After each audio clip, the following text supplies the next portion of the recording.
मेरी सरकार का मत है कि दुनिया भर में निवेशकों को आकर्षित करने के लिए राज्यों में स्वस्थ स्पर्धा हो। यही कॉम्पिटिटिव कोऑपरेटिव फेडरलिज्म की सच्ची स्पिरिट है। राज्यों के विकास से देश का विकास, इसी भावना के साथ हम आगे बढ़ते रहेंगे। माननीय सदस्यगण, रिफॉर्म, परफॉर्म और ट्रांसफॉर्म के संकल्प ने आज भारत को दुनिया की सबसे तेजी से बढ़ने वाली अर्थव्यवस्था बना दिया है। 10 साल में भारत 11वें नंबर की अर्थव्यवस्था से ऊपर उठकर 5वें नंबर पर पहुंचा है।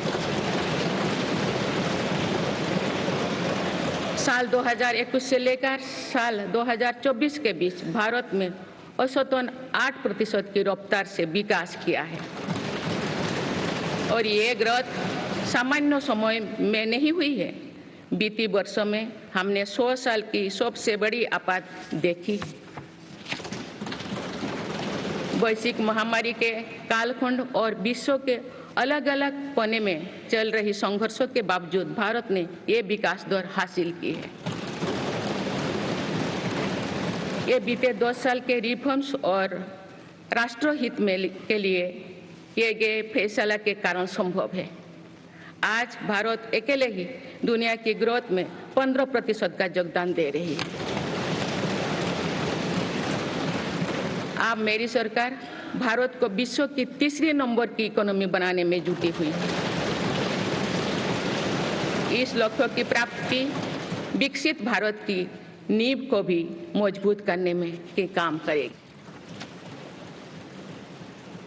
माननीय सदस्यगण, मेरी सरकार अर्थव्यवस्था के तीनों स्तंभों मैन्युफैक्चरिंग, सर्विसेज और एग्रीकल्चर को बराबर महत्व दे रही है। PLI स्कीम्स और ईज ऑफ डूइंग बिजनेस से बड़े पैमाने पर निवेश और रोजगार के अवसर बढ़ रही है। पारंपरिक सेक्टर्स के साथ साथ सनराइज सेक्टर्स को भी मिशन मोड पर बढ़ावा दिया जा रहा है। चाहे सेमीकंडक्टर हो या सोलर हो, चाहे इलेक्ट्रिक व्हीकल हो या इलेक्ट्रॉनिक्स गुड्स हो, चाहे ग्रीन हाइड्रोजन हो या बैटरीज हो, चाहे एयरक्राफ्ट कैरियर्स हो या फाइटर जेट्स हो, भारत इन सब सेक्टर्स में अपना विस्तार कर रहा है। लॉजिस्टिक्स कॉस्ट को कम करने के लिए भी मेरी सरकार लगातार प्रयास कर रही है। सरकार सर्विस सेक्टर को भी मजबूत करने में जुटे हैं।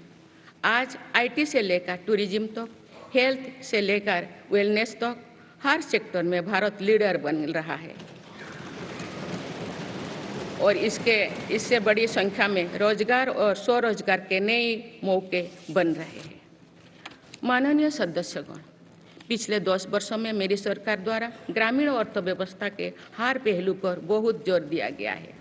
गांव में कृषि आधारित उद्योगों, डेयरी और फिशरीज आधारित उद्योगों का विस्तार किया जा रहा है। इसमें भी सहकारिता को प्राथमिकता दी गई है। सरकार किसानों उत्पाद संघ, FPO और FACTS जैसे सरकारी संगठनों का एक बड़ा नेटवर्क बना रही है। छोटे किसानों की बड़ी समस्या भंडारण से जुड़े होती है, इसलिए मेरी सरकार ने सहकारिता क्षेत्र में दुनिया की सबसे बड़ी भंडारण योजना पर काम शुरू कर चुकी है। किसान अपने छोटे खर्चे पूरे करने के लिए इसके लिए PM किसान सम्मान निधि के तहत उन्हें 3,20,000 करोड़ रुपये से ज़्यादा राशि दे सकते हैं। मेरी सरकार के नए कार्यकाल के शुरुआत दिनों से ही किसानों को 20,000 करोड़ रुपया से अधिक की राशि ट्रांसफर की जा चुकी है। सरकार ने खरीफ फसलों के लिए MSP में भी रिकॉर्ड वृद्धि की है।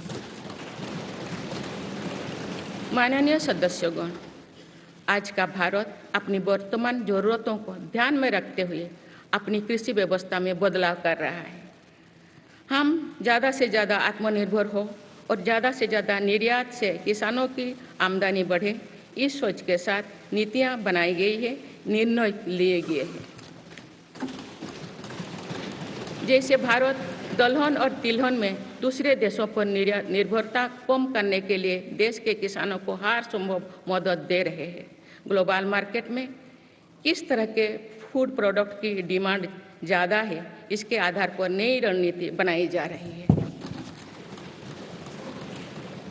आजकल ऑर्गेनिक उत्पादों को लेकर दुनिया में डिमांड तेजी से बढ़ रही है। भारत के किसानों के पास इस डिमांड को पूरा करने के भरपूर क्षमता है। इसलिए सरकार प्राकृतिक खेती और इससे जुड़ी उत्पादों की सप्लाई चेन को सशक्त कर रही है। ऐसे प्रयासों से किसानों का खेती पर होने वाला खर्च भी कम होगा और उनकी आय भी और बढ़ेगी।